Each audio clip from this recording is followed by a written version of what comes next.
Good morning. Thank you for joining Coffee with Amy and Kevin. Before we get started, you can already see I'm here by myself. Amy is not here. And when I say by myself, we actually have a special guest. So we'll introduce our special guest in just a moment to talk about mindfulness. Yes, it's a buzzword and it's become a meme, but it is something meaningful when it comes to you and your real estate business. So let's get into the next episode of Coffee with Amy and Kevin.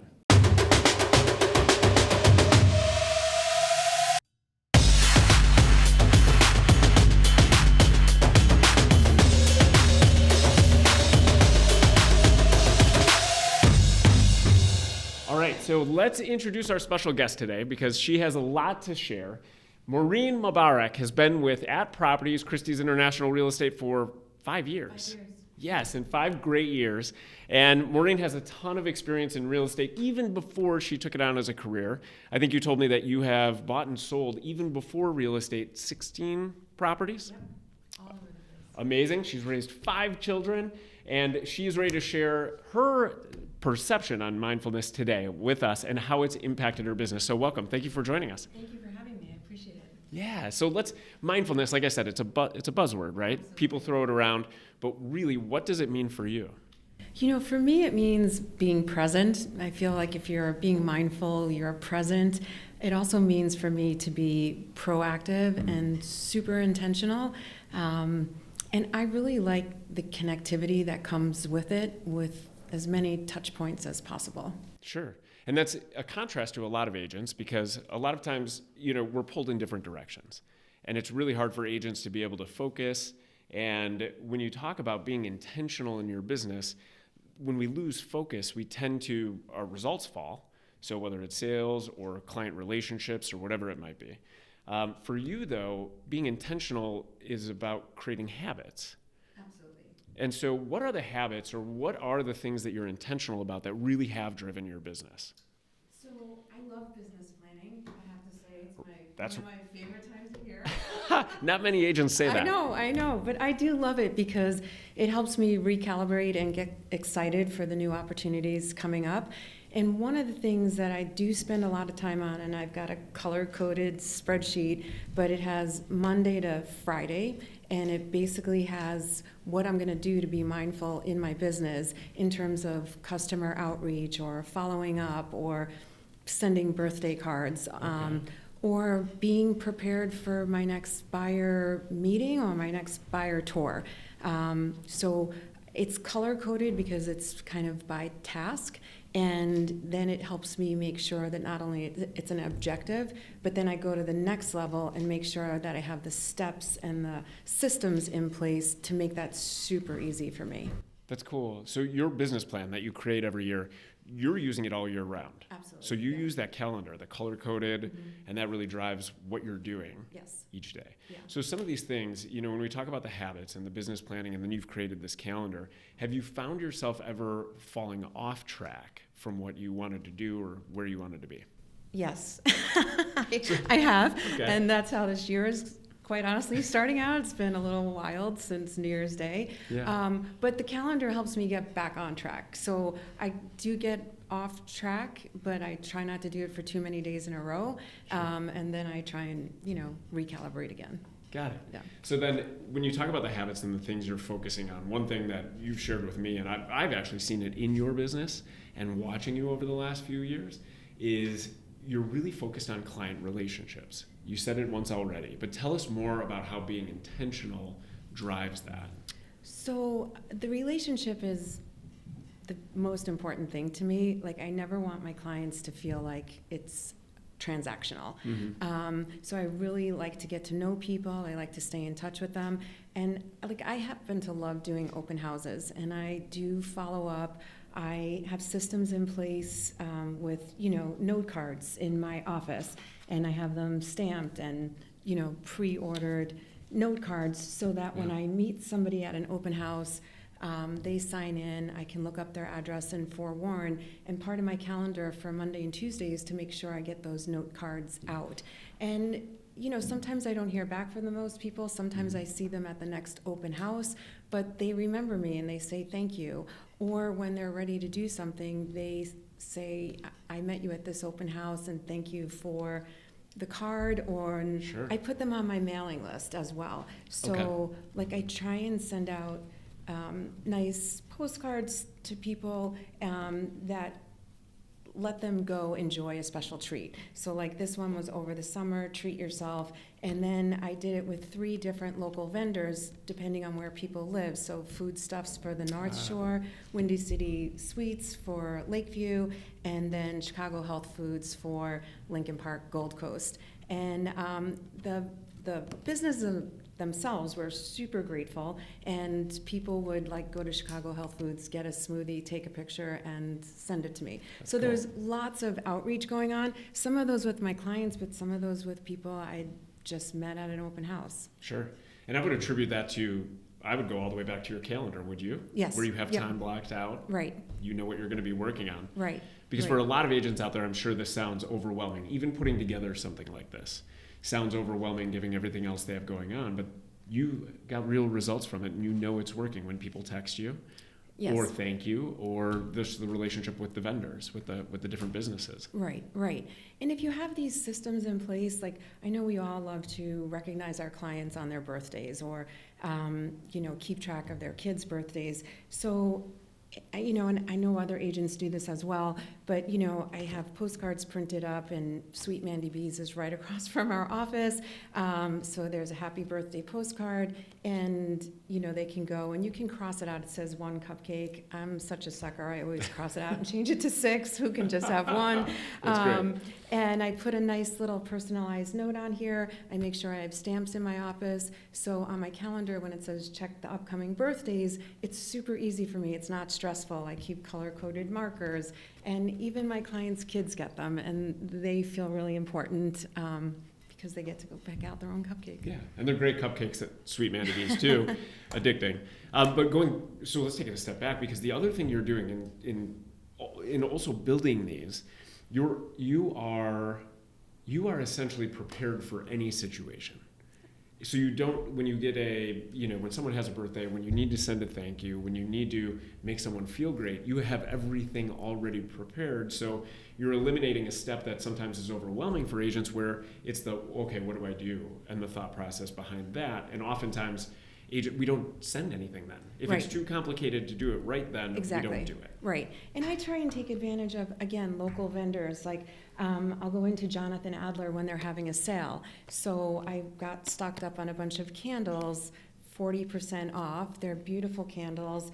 I work with marketing to create custom stickers. Nice. And Jonathan Adler wraps these, puts the bow on and puts them in a bag with tissue. Okay. Because they're so happy to have the business and the marketing. And then I keep, 8 to 10 at my desk. The other thing I'll do, I'm a big fan of the cap gifts. Yes. I love mailing them, but what I love, if a cap gift comes out, say, and it's right after the holidays, and I've just sent a holiday gift, I'll still order them, and I order them to my office, and I keep them there, because this could be a great thank you to somebody that just sent me a referral. Right. Or somebody that's already gotten the happy birthday card, I can give them this great tote bag. Or I take advantage of what's in the, what do we call the little store? The brand boutique. The brand boutique, thank you. So I don't know if everyone's seen this, but there's a super cute cheese board. So these were $10, $12. So I bought 10 of these. I had a custom sticker made, and then someone sends me a referral. Yeah. I've got a note card that says thank you and the gift all ready to go right behind my desk. That's cool. The cap, and for anyone watching that's not with App Properties, Christie's International Real Estate, there's a program called the Client Appreciation Program, CAP. And so that's what Maureen is talking about. And what I'm taking away from you is, a lot of agents just order for their clients at that time. Right. They don't order extras. And what we know is oftentimes 3 months later, it was a great gift. It was a great opportunity to send someone something, but there aren't any left. And so you're thinking ahead, and you're being intentional about, okay, I'll order 10 extra or order 20 extra, so you have them on hand to make people feel great 3 months later. Right. And then it makes it super easy. Yes. And they come in beautiful packages as well. So that makes it again, easy, doesn't take much time. Yeah.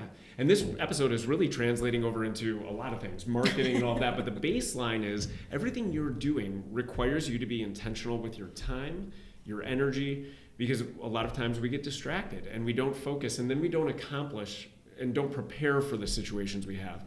You had talked about a buyer's kit that you had created, and I know you've had a huge impact with that. Can you tell us a little bit more? Absolutely. So, I was realizing, and, At is working on this obviously also, but just how much goes into working with the seller. And so early last year, I put together a whole buyer process for myself and for our team, just so that we could all do things the same and have a system in place.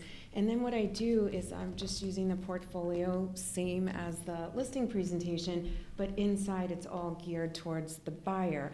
And what I do is I always make sure I've got 5 of these prepared at my desk. So again, if I get a new buyer, go through the pre-interview, I have them come into the office or meet them, I've got this all ready to go.